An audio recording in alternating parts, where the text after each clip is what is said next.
Hello, I'm Dr. Indigo, and I want to welcome you back to another segment of Serenity. Now, today is exciting because I want to talk about decision making. I want to talk about choices. I want to talk about those things that will make or break you in your life and in your career. And before I even go on, let me just say this about life and career.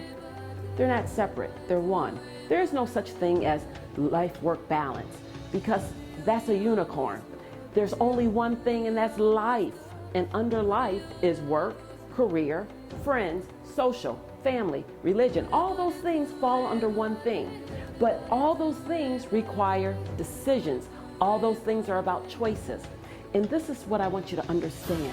The difficulty in life is not the problem, it's the choices. Sometimes we have too many choices. You know, it's funny. Let me just say, I was talking to someone and they said, you know, you shouldn't have so many choices at your one-day retreat. Too many choices will confuse people. Well, first of all, I just wanted to say, I think people like choices. I think that's what makes us uniquely different when we are able to have choices. When I can decide I'll do this or I'll do that. And people who don't like choices, well, those are the people who are not ready for their greatness, because being great means a choice between this or a choice between that, right? So all I want you to do is to really think about the choices that you're making, and the choices that you're making, how are you making them? I have someone I want you to talk to, or I want to talk to you about mindset and heart set. They want to really hone in on how the choices that we make either comes from our heart or our mind. I'm Tan, and I'll be speaking on the psychology of flourishing. How do you develop a positive mindset and heart set for relationships and for life? So during my workshop, I'm going to give people practical psychological and emotional tools where they can upgrade themselves psychologically to be at their psychological best, and also emotional therapeutic tools where they can also be at their emotional best.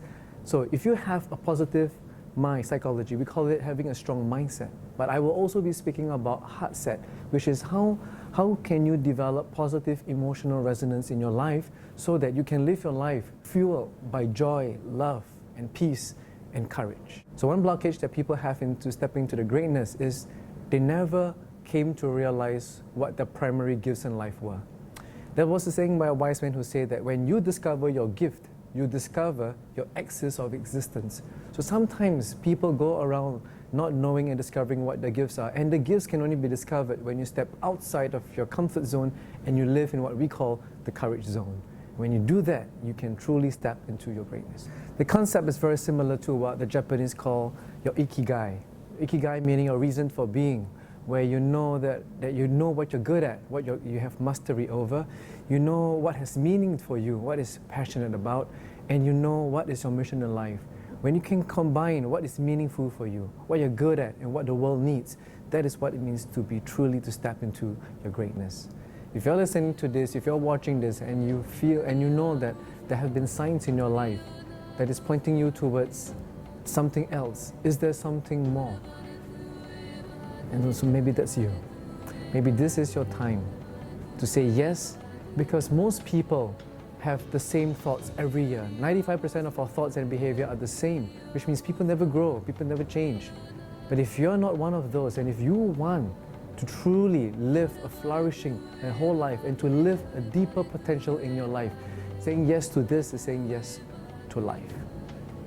So see you there.